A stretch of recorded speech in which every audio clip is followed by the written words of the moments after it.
So yun mga katropa, yung issue natin dito yung hard starting. Ano ba yung mga pwedeng panggalingan ng hard starting pag diesel? Unang-una, glow plug. Pangalawa, relay. Pangatlo, harness. Pangapat, siyempre yung module. So sa apat na yan, dun manggagaling yung ating problema ng hard starting in the morning. Usually, sa heater plug or glow plug. Yung una. Second, sa relay. Yan yung mga una nating inaano. Halimbawa, okay yung ating glow plug, okay yung ating relay. So siyempre, yun na doon na papasok yung ating wiring harness mga katropa pag-check natin. Yung ating hard starting, yung mga panggagalingan. Yun nga yun, sa nasabi ko mga katropa. Pag diesel, gaano ba ka-importante yung heating system pagdating sa ating chamber? So importante yung ating glow plug relay, glow plug, sorry. Yung ating glow plug, tsaka yung relay, yung ang heater, kumbaga, sa ating diesel. Kasi, magdamag natin pinarada yan, mga katropa, nakaparking magdamag yan. So, malamig yung chamber niyan. So, yung function ng ating glow plug relay, tsaka yung mga system niya, para painitin yung chamber mga katropa, para mag-hit yung chamber niya sa loob para mag-start mga katropa. Kasi pag malamig, hindi i-start yan mga katropa. I-start man yan, siguro matagal. Madedrain na yung battery nyo bago mag-start yan. Kakaulit-ulit nyo, unang-una maapektuhan yung starter nyo. Pag ayaw na mag-start una, pangalawa, pangatlo mga katropa, ibig sabihin, meron ng problema. Either sa glow plug, or sa ibang system mga katropa yung problema niyan. Kaya yun yung hahanapin natin mga katropa. Kaya tayo merong troubleshooting. So yun mga katropa, meron na naman tayong isang issue rito, WL engine mga katropa, hard starting in the morning mga katropa. So ngayon, alamin natin kung bakit siya nag-hard starting. So siyempre, bago yung lahat, maraming salamat sa pagsuporta sa akin channel, lalong-lalo yung mga subscriber, YouTuber, viewers. Sa mga nagko-comment sa akin comment section, maraming salamat sa inyo mga katropa. Yan. So shout out sa Mechanic Group Admin, kay Parnyan, kay Parnluwi, kay Sir Peter Tax, at sa mga ibang group admin at sa inyong mga member. Shout out sa inyong lahat, sir. Maraming salamat sa pagsuporta. So yun nga, yung issue nito is hard starting.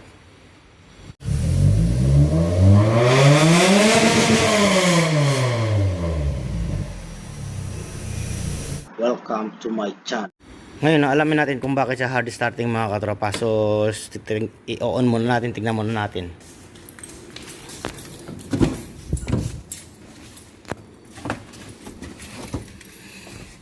On natin. So, dyan palang makalalaman na natin kung bakit. Wala siyang glow plug indicator mga katropa. So, ngayon, tetestingin natin. Ilang minuto na. Baka pundi lang yung bulb. So, yan. Ilang seconds na. Start natin.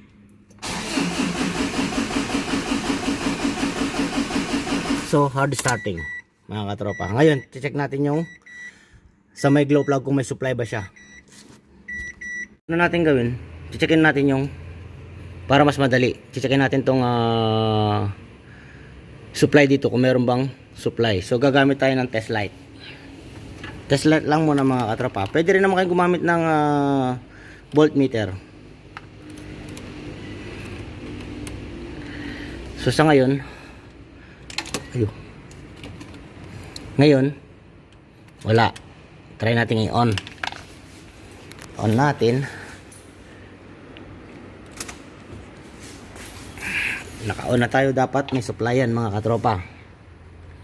So wala siyang supply mga katropa. Yan, ayaw umilaw yung ating test light. Tignan natin dito sa positive kung iilaw. Yan, may ilaw yung ating test light. So ngayon, hahanapin natin kung bakit walang supply. So ano yung isipin ng iba? Relay. Kahit nga relay ayaw tumunog mga katropa, di ba? Wala siyang tick mga katropa. Dapat pag on pa lang natin, tutunog na yan. So ngayon, ayaw tumunog. Hanapin natin. Isipin kaagad natin relay. So siyempre isang dahilan na yung relay. Pero siyempre hindi muna tayo pupunta relay. Check muna natin yung mga kanyang wiring connection mga katropa. So yung una natin gagawin, i-continuity test muna natin. Tapos voltage test natin. So tara. So ngayon mga katropa, i-continuity test muna natin yung kanyang mga linya mga katropa.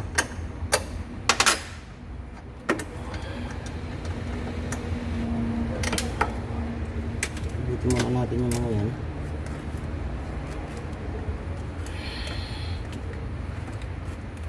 Tigas.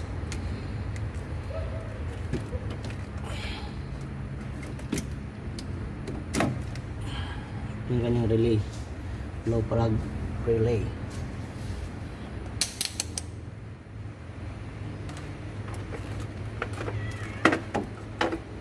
So tingnan natin kung saan galing yung mga ano na yan. So unahin natin tong red, kung saan papunta, hanapin natin.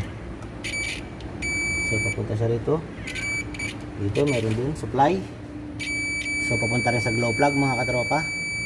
Yan sa main, may supply ng glow plug. Tapos itong isa, so yung galing din dito, papunta rin dito sa glow plug. So tingnan natin itong glow plug, fusible link. Ayan o, glow plug fusible link, 60 ampere.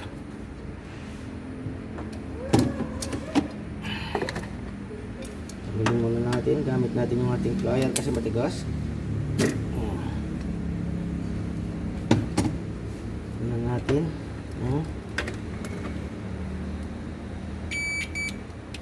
So yung isa papunta rito sa ating supply, yung isa palabas. Yung isa dito sa kabila, yung isa galing dito, yung isa galing papunta rito sa ating wire na to mga katropa. Ayan. Ito yung isa dito sa kabila. Ayan, yung mga supply yan mga katropa. Okay, good. So ibig sabihin okay yung ating itong isa. Tingnan natin itong block, kung sa papunta itong block dito rin. Ayan o. So ibig sabihin okay yung harness natin dito sa system na ito mga katropa. Wala tayong problema sa harness. Ayan, nandito lahat. Ngayon merong isang ano dito, yan merong isang wire, yung siguro papasok sa loob papunta ron sa ano. Pag on natin, pag on nyo, ito yung magti-trigger sa relay para mag on. Ngayon magko-connect na mga trap, tapos saka na siya magkakaroon ng connection. Itong wire na to, hindi lang natin alam kung saan papunta tong isang wire na kulay brown. Yan, so wala siya rito sa labas. Tingnan natin kung nandito siya sa labas. Ayan, wala siya dito sa labas. Wala naman natunog, wala rin dito. So ibig sabihin papasok sa loob tong isa na to. Itong tatlo lang yung dito sa ano. Yun yung hahanapin natin mga katropa sa continuity test. Ngayon bago natin hanapin tong nag-iisa na to, check natin yung voltage mga katropa.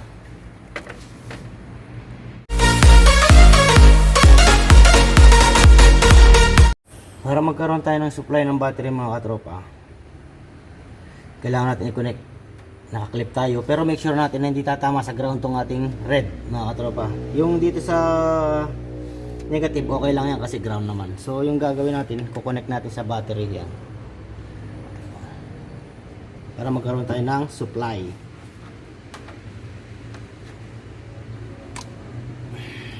So ngayon mga katropa, check natin yung supply. Naka-on engine tayo mga katropa. So try natin dito sa ano kung may supply. So walang supply, papunta rito mga katropa. Tapos dito may supply. Ayan. Dito walang supply. Dito may supply. Dito may supply. Tignan natin kung ano yung reading. Walang reading kasi hihintayin na mag-on yung ito kasi papunta rito mga katropa. Ayan. Ito yung papunta rito sa supply dito. Ayan o. Papunta sa glow plug. Siyempre hindi pa magkakaroon ng supply dito kasi hindi pa nag-on yung ating relay para bigyan ng supply yung ating glow plug. Ayan o. Diba? Kailangan mag-on muna yung ating relay. Pag on ang relay, pupunta na dun yung ating 12 volt. Tapos pagka mga ilang seconds, nasa 15 seconds, mag-o-off na yung magka-cut off na kasi mainit na yung ating chamber. Magka-cut off na yung ating relay. Yan, tropa. So ngayon hahanapin natin yung isang wire. So itong wire na to yung hahanapin natin mga katropa, yung color brown. Malamang ito yung papunta sa control relay niya mga katropa. Ngayon hahanapin natin kasi ayan, dito yung papasok dito yan mga katropa. Ayan, dito sa loob. So ngayon hanapin natin yung control relay para ma-make sure lang natin na doon galing yung wire na yun. Natin yung dito marami na kasing mga direct mga katropa, galing kasi sa ibang lugar to. Ayan. So wala rito yung control relay. Ito, merong wire na papunta rito mga katropa. Ito, tingnan natin to dito sa loob. Yan, screw.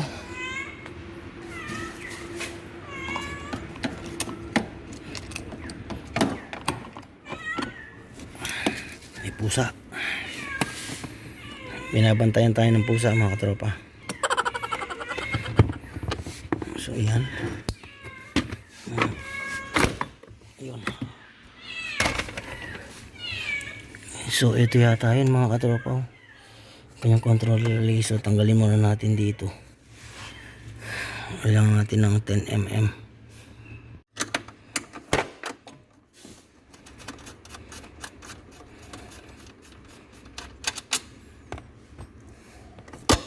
So hindi muna natin tatanggalin mga katropa ng diretso.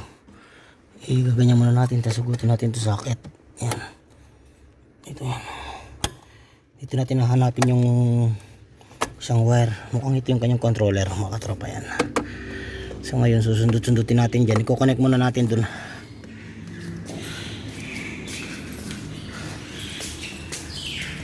So i-connect muna natin dito yung ating wire.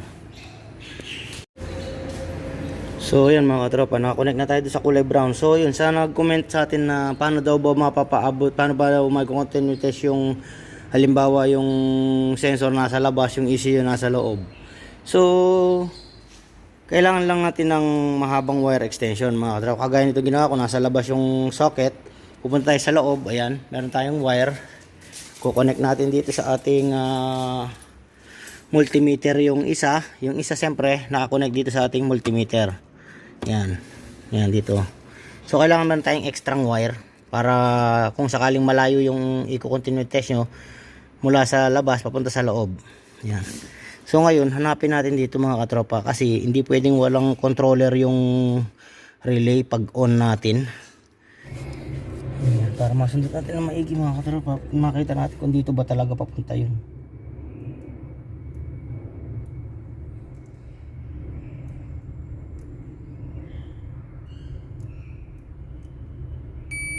Oh, ito siya mga katropa, ayan oh. Tumunog yung ating multimeter.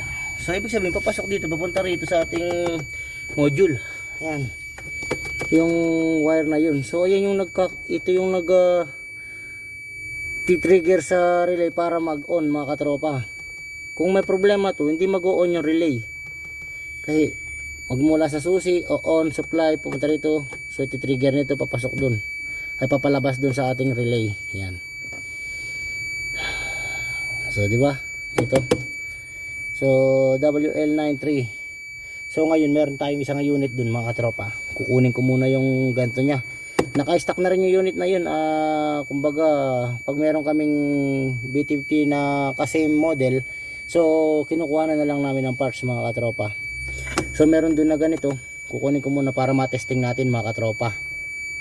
Ito siya oh. So nandito. Dito nga. Ayan. Yung controller nya. Yan. Yun nga mga katropa. Na-check natin yung isang wire dito sa socket na to. Papunta ron sa loob. Papunta ron sa kanyang controller. Ngayon, ibig sabihin kumpleto yung wire natin. Hindi magkakaroon ng supply itong isa na to. Yung papunta ron sa ating glow plug. Kung hindi mag-on yung relay mga katropa. Hindi siya magkakaroon ng supply. So itong relay natin pwedeng sira, pwedeng hindi mga katropa. So kaya ako ginagawa ito mga katropa para hindi agad ako nagpapapalit ng relay. So pwede nyo naman i-direct yung relay. Maririnig yung tik tak kung okay yung relay para hindi na kayo mapa-order ng relay. Ta. So ngayon yun nga, itong kulay brown papunta sa loob. So yung nagko-control dun yung kanyang WL93 module. Ngayon, hihiramin ko muna yung sa kabilang unit mga katropa, buti na lang. Pero ano na rin yun, patapon na rin yung unit na yun mga katropa. Kumbaga, kinakahuyan na lang. Tingnan natin yung kanyang relay kung meron relay. So kukunin ko muna mga katropa para mapalitan natin. A few moments later. So ito na mga katropa, nakuha na natin yung sa kabila. Yan. So ito ngayon yung lalagay natin mga katropa dito sa ating unit. Tignan natin kung gagana. Pag gaganon pa rin, ibig sabihin may problema na yung ating relay. So yung kasi relay nun mga katropa, wala na, nakahoy na dati pa yun. So ito siya. So ngayon, install muna natin. I-install muna natin ang hindi muna natin inilalagay sa bracket. Saksak lang muna natin ng nakaganto. Iyon, nag-lock na. So ngayon, tetestingin natin dun sa labas. Lalagay natin ng battery supply mga katropa. Ngayon, lalagyan natin ng supply, kakabit natin yung relay, nakakonect tayo sa ating battery. Tingnan natin kung magkakaroon ng supply dun pag merong relay. So lagay natin dito muna sa ano yung socket. Yan. Yan.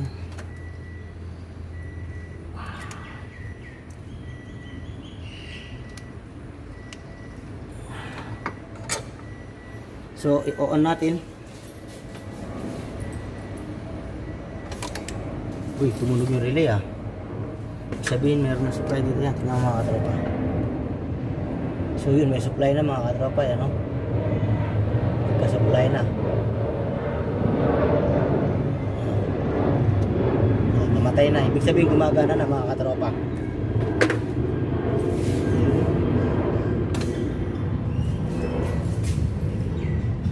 So yun. Yung problema natin, katropa, yung module. Hindi itong relay.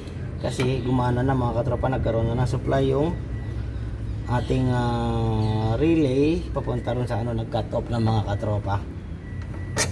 Diba? So lagay muna natin itong bolt nya.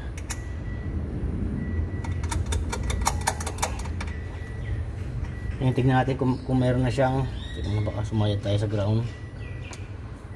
Tignan natin kung meron na siyang indicator. So yan mga katropa, naikabit na natin yung ating battery. So ngayon testingin natin kung meron na siyang glow indicator. At tingnan natin kung mag-start na siya mga katropa. On. Uy, meron na siyang glow indicator.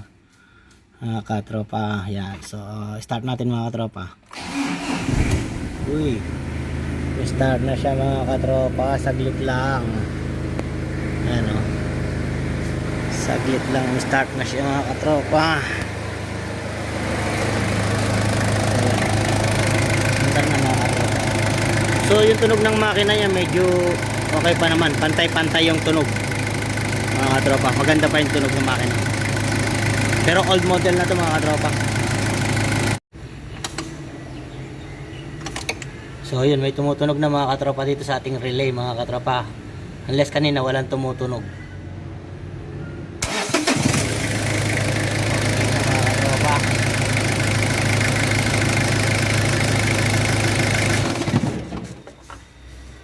So yun, ganun lang mga katropa yung pag-check. So nakita nyo naman, hindi porket walang supply yung ating glow plug, so sa relay na. Pwedeng sa relay mga katropa. Paano kung hindi sa relay? Ganun lang yung paghanap ng trouble mga katropa. Basic na basic. Checkin lang natin lahat ng wiring mga katropa. Kasi bawat relay merong controller yan mga katropa. Hindi pwedeng walang control lang gagaling dun sa ano. Unang-una pa lang wala na siyang glow plug indicator. So pag nawala yung glow plug indicator, hindi naman nakakonect sa relay yung glow plug indicator mga katropa. Yung glow plug indicator pag nagbi-blink pwedeng sa relay, pwede rin sa module mga katropa. Kaya maraming pwedeng panggalingan, kaya chinecheck natin maigi mga katropa. So yun, sana nakakuha kayo ng idea kung paano natin hinanap yung trouble nitong hard starting in the morning mga katropa. So kahit na naman hindi in the morning, basta nakaparking ng matagal, hard starting na yan mga katropa pag ganyang walang heater. Yan. So yun nga, nakita natin yung problema. dito sa kanyang control module. Yan. So ito yung kanyang control module. Yan. Tapos ito yung kanyang old model. Sorry. Ito yung kanyang lumang control module. Ito yung hiniram natin, mga katropa. So hindi na to hiram, malamang dito na to ano. Kasi yung unit na to sa may-ari din naman sa boss. Sa boss yung unit na to i-deliver nila sa isang lugar. So yung unit na nasira doon sa boss din yun. So kaya dito na to sigurado, mga katropa. So at least kahit pa paano meron tayong parts na pan-check. Mahirap pag walang parts, mga katropa. So order agad tayo. So pag umorder kasi medyo matagal. So yun, ganun nga mga katropa yung ano natin. Halimbawa sa relay na ano nyo, na-check niya relay, okay naman. Pag wala yun, sigurado na yun sa module, mga katropa. Lalong lalo na walang indicator, mga katropa. So yun, sana nakakuha kayo ng idea, mga katropa, sa ating hard starting. So yun. So yun, mga katropa, sana nakakuha kayo ng idea sa ating basic troubleshooting. Basic lang naman ito, mga katropa, kung tutusin. Kasi manual lang naman, di naman fully electronic yung kanyang system. Kumbaga ito ay manual. Kumbaga yung unang panahon lang na diagram, nadagdag lang yung module niya, mga katropa. So yun, nakita niyo naman kung ano naging problema, mga katropa. Hindi kagad tayo nagpalit ng relay kasi nga unang-una wala nang supply, kaya hindi tayo kagad nagpalit ng relay. So chinek muna natin kung ano yung naging issue. Yun nga, yung naka-on tayo, pagdating pa lang dito pa lang sa on natin, wala na siyang supply na galing din sa loob. Palabas dito, hindi talaga mag-on yung relay kasi nga wala yung supply papunta rito, signal niya papunta rito sa ating relay. So yun, hanggang sa muli, stay safe, stay tuned, God bless, bye, thank you for watching, mga tropas. See you in my next video, peace.